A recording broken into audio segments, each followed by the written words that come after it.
उत्तराखंड में आगामी विधानसभा चुनाव का दौर लगभग शुरू हो चुका है और सभी पार्टी के नेता व कार्यकर्ता चुनाव मैदान में उतरने का प्रयास कर रहे हैं। कहीं न कहीं हमारे इस चुनाव को देखते हुए सभी कार्यकर्ता पूर्ण रूप से अपनी तैयारी में जुट चुके हैं। आज हम जवालापुर विधानसभा में मौजूद हैं और हमारे साथ आम आदमी के कार्यकर्ता और आने वाले आगामी चुनाव में प्रत्याशी प्रवीण सूर्या जी मौजूद हैं। आइए इनसे बात कर लेते हैं। प्रवीण सूर्या जी, पहले तो बहुत-बहुत स्वागत करता हूँ मैं आपका इंडिया 29 न्यूज़ में। चुनाव आप आम आदमी पार्टी से आप जवालापुर विधानसभा में चुनाव की तैयारी कर रहे हैं। किस तरह से आपको जनता का रुझान दिख रहा है आम आदमी पार्टी के को लेकर?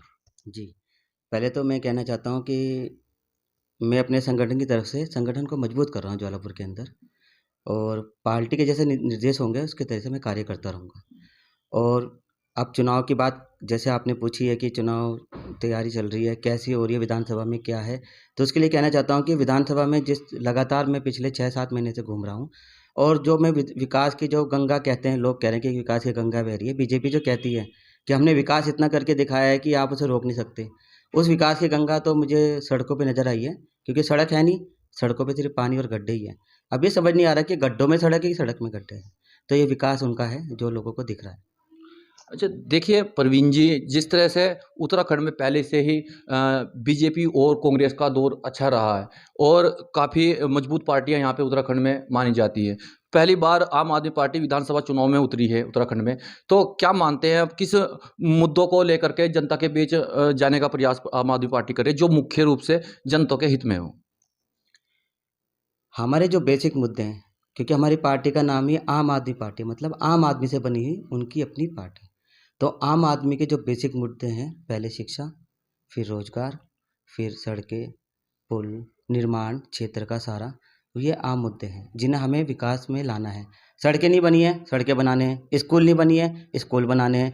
जो पुल नहीं बने जिनकी वजह से 4-4 गाँव, 5-5 गाँव में लोग 2-2 3-3 किलोमीटर पैदल चल के जंगल के रास्ते से नदियों में से गुजर के दूसरे गाँव में जाते हैं, वहाँ पे पुल बनेंगे। उसके बाद सबसे बड़ी बात जो है, क्योंकि हमारे क्षेत्र के अंदर रोज़गार के साथ-साथ सबसे बड़ा मुद्दा ये है कि वहाँ पे स्वास्थ्य का मुद्दा सबसे बड़ा है।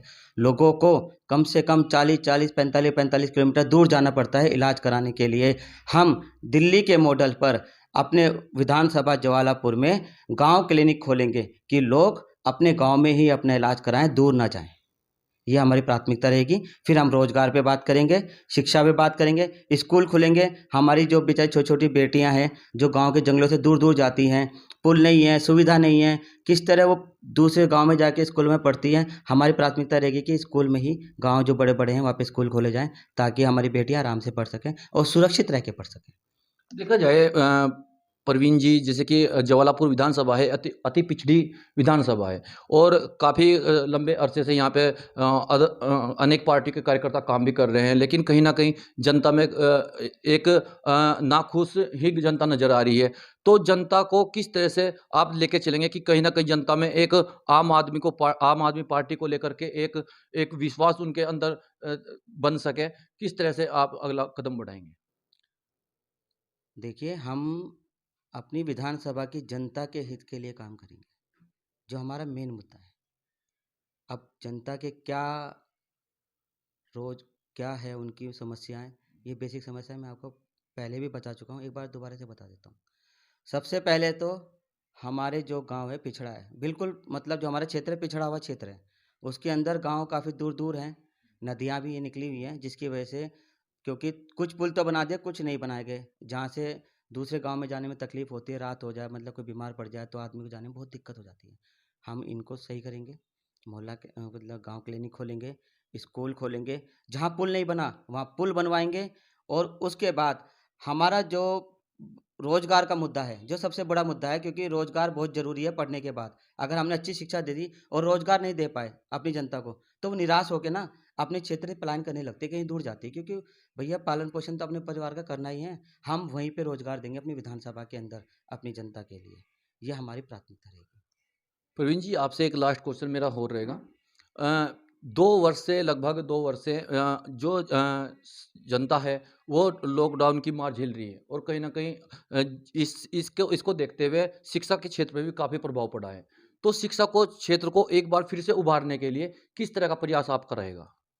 अब आपने बहुत अच्छा सवाल किया मुझसे। जिस पे मैं बोलना चाहता था।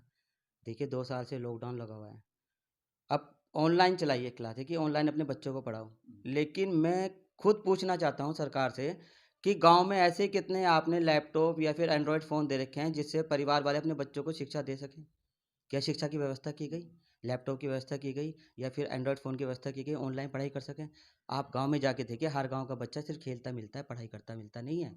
ये सरकार को सोचना चाहिए था।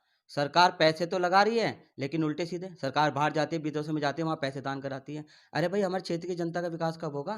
धामी जी कहते हैं, हम विकास की दौड़ में हैं जी, विकास कराएँगे, हम ये कराएँगे, वो कराएँगे, लेकिन दौड़ कहाँ पे है? अगर एक गाँव का छोटा-सा बच्चा, गरीब परिवार का बच्चा पढ़ना चाहता है, 2 वर्ष से लॉकडाउन की वजह से वो पढ़ नहीं पा रहा है, तो इसका सबसे बड़ा दोषी कौन है? इस देश का। इस देश के साथ-साथ इस प्रदेश का मुखिया और विधानसभा का विधायक, ये दोनों दोषी हैं जिनकी वजह से क्षेत्र के बच्चे नहीं पढ़ पा रहे हैं। क्योंकि इन्होंने व्यवस्था नहीं की है, इन्होंने बातें की हैं। उस टाइम पे जब लॉकडाउन हुआ तब भी सामाजिक कार्यकर्ता निकल के आए थे जिन्होंने भोजन पहुँचाया था लोगों के घर पे। लेकिन सरकार ने कोई व्यवस्था नहीं की थी। आप इस चीज़ को जानिए, समझिए। हम आएँगे, हम बदलाव लाएँगे और व्यवस्था करेंगे हम। हम अच्छी शिक्षा देंगे और बच्चों को अगर ऑनलाइन क्लास है, तो हम एक घर में लैपटॉप देंगे, नहीं तो हम एक घर में एंड्रॉयड फ़ोन देंगे ताकि ऑनलाइन क्लासें बच्चे पढ़ सकें और सुरक्षित रह सकें अपने घर पे। ये हमारी प्राथमिकता रहेगी। प्रवीण जी, देश की बात ना करके अगर उत्तराखंड की मैं बात करूँ तो उत्तराखंड का 40% युवा आज बेरोजगारी झेल रहा है। तो रोजगार के स्तर को भी आप किस तरह से बढ़ावा देंगे ताकि जो युवा है उत्तराखंड के उन्हें रोजगार मिल सके और वो अपने भविष्य के आगे अग्रसर हो सके? किस तरह का प्रयास आपके रोजगार को देख के रहेंगे? देखिए, आपने 40% कहा है कि युवा बेरोज़गार हैं, लेकिन आप आंकड़े निकाल लीजिए, 80% युवा बेरोज़गार मिलेगा आपको उत्तराखंड के अंदर, उससे नीचे रोज़गार नहीं है। रोज़गार है नहीं किसी के पास। अगर कोई आदमी खुद ही अपनी ज़मीन पे काम करके बेचारा अपने बच्चों का पालन-पोषण कर रहा है पिछले 2 साल से, तो उसे रोज़गार नहीं कहेंगे। सरकार ने रोज़गार की कोई व्यवस्था नहीं की, सरकार ने सोचा नहीं। अब आप ये समझिए कि हम रोज़गार लाएँगे, शिक्षा भी देंगे, रोज़गार भी लाएँगे इस प्रदेश के युवाओं को। हम पलायन करने नहीं देंगे। कांग्रेस, बीजेपी के राज में हमेशा पलायन हुआ है उत्तराखंड के बच्चों का। अपना घर छोड़ के दूसरे प्रदेश में गए हैं, पढ़ने के बावजूद दूसरे दूसरे प्रदेश में जाके काम कर रहे हैं। भाई क्यों कर रहे हैं? क्या कर रही है यहाँ की सरकार? बताइए आप मुझे, कुछ भी नहीं कर रही है। अगर कुछ कर रही है तो खाली घोटाले कर रही है, वादे कर रही है, झूठे वादे कर रही है। क्योंकि उनका मुखिया का साफ कहना है, हम तो बड़े-बड़े वादे करने वाले लोग हैं, उनको निभाने वाले लोग नहीं हैं। लेकिन हमारी पार्टी, आम आदमी पार्टी वादे नहीं कर रही है। जो हक है इस प्रदेश की जनता का या हमारी विधानसभा का, सभी विधानसभा का, जो हक है जनता का, वो उनको देगी। बस, हम अच्छा, ये आम आदमी पार्टी द्वारा एक बात कही जा रही है कि जो बेरोजगार युवा है उन्हें रोजगार 100% रोजगार मिलेगा और जब तक उन्हें रोजगार नहीं मिलेगा तब तक उन्हें 5,000 रुपये पर माह भत्ता दिया जाएगा। ये तथ्य कहाँ तक सत्य है? ये सत्य है, बिल्कुल दिया जाएगा 5,000। आप दूसरी सरकार उठा के देख लीजिए, किसी ने 1,000 या 1500 से ज़्यादा रोज़गार भत्ता नहीं दिया था। अगर रोज़गार नहीं मिल पा रहा है, हम 5,000 रुपए भत्ता दे रहे हैं, तो बच्चा अपनी ट्यूशन भी कर लेगा, ठीक है? अपनी किताबें भी खरीद सकता है और अगर वो बाहर रह के पढ़ रहा है, जैसे मान लो क्षेत्र में मतलब दूर-दराज में गाँव में रहता है और वो रुड़की में जाके या फिर हरिद्वार में जाके पढ़ना चाहता है, तो वो कमरे का किराया भी दे सकता है, सही से पढ़ाई भी कर सकता है। और जब तक उसकी नौकरी नहीं लगेगी, तब तक हम 5,000 रुपए भत्ता देंगे। हम दूसरी सरकार की तरह वादा नहीं करेंगे। हम सत्य बात कहेंगे, जो कहेंगे वो करके दिखाएँगे और हमारी सरकार ने करके दिखाया है दिल्ली में भी। देखिए प्रवीण जी, बहुत बहुत धन्यवाद आपका। जी, थैंक यू, धन्यवाद। ये हमारे साथ मौजूद थे जवालापुर विधानसभा से आम आदमी पार्टी से चुनाव की तैयारी कर रहे प्रवीण सूर्या जी, जिन्होंने बताया है कि आज उत्तराखंड का जो स्तर है वो शिक्षा को देखते हुए हो या बेरोजगारी को देखते हुए काफ़ी हद तक गिर चुका है और इसे उठाने के लिए आम आदमी पार्टी हर मुमकिन प्रयास कर रही है ताकि आने वाले समय में युवाओं को रोजगार मिल सके और शिक्षा का स्तर बढ़ सके। कैमरा पर्सन के साथ मैं अनिल वर्मा, इंडिया 29 न्यूज़, हरिद्वार।